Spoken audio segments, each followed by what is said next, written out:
இன்றைக்கி ஒரு சூப்பரான முட்டை குழம்பு எப்படி பண்ணுறது அப்படின்னு பார்க்கலாம். மட்டன் குழம்பு, ஃபிஷ் குழம்பு அந்த டேஸ்ட்லேயே சூப்பராக இருக்கும். செஞ்சு கொடுத்தீங்க அப்படின்னா வேணான்னு சொல்லவே மாட்டாங்க. அதுக்கு ஃபஸ்ட்டு 6 முட்டையை தனியாக வேக போட்டுக்கோங்க. அதுக்கப்புறமா சின்ன வெங்காயம், வெள்ளை பூண்டு, இஞ்சி, சோம்பு, தேங்காய், தக்காளி எடுத்துக்கோங்க. 2 தக்காளி.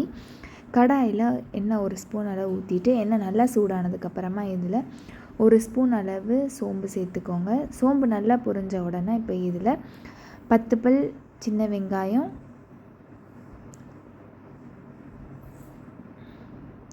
அதுக்கப்புறமா ஒரு 5 பல் பூண்டு, 1 இன்ச் அளவு இஞ்சியை சின்ன சின்னதாக நறுக்கி சேர்த்துக்கோங்க.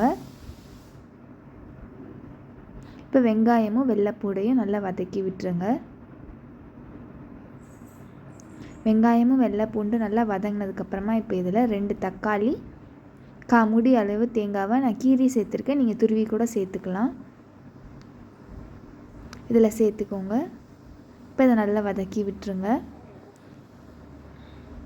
தக்காளியும் நல்லா வதங்கினதுக்கப்புறமா இதில் 1/2 ஸ்பூன் அளவு தனி மிளகாத்தூள், 1/4 ஸ்பூன் அளவு மல்லித்தூள் சேர்த்துக்கோங்க. உங்கள் காரத்துக்கு தகுந்த மாதிரி நீங்கள் சேர்த்துக்கோங்க.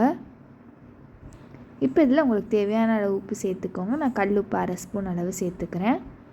இப்போ இது நல்லா ஆற விட்டு மிக்சியில் நைஸாக அரைச்சி எடுத்துக்கோங்க. அதுக்கப்புறமா அதே கடாயில் எண்ணெய் 1 ஸ்பூன் அளவு ஊற்றிட்டு அதில் 1/2 டீஸ்பூன் கடுகு, 1/2 டீஸ்பூன் உளுந்தம்பருப்பு சேர்த்துக்கோங்க. கடுகும் உளுந்தும் நல்லா பொரிஞ்சதுக்கப்புறமா இதில் ஒரு பெரிய வெங்காயத்தை குட்டி குட்டியாக நறுக்கி சேர்த்துக்கோங்க.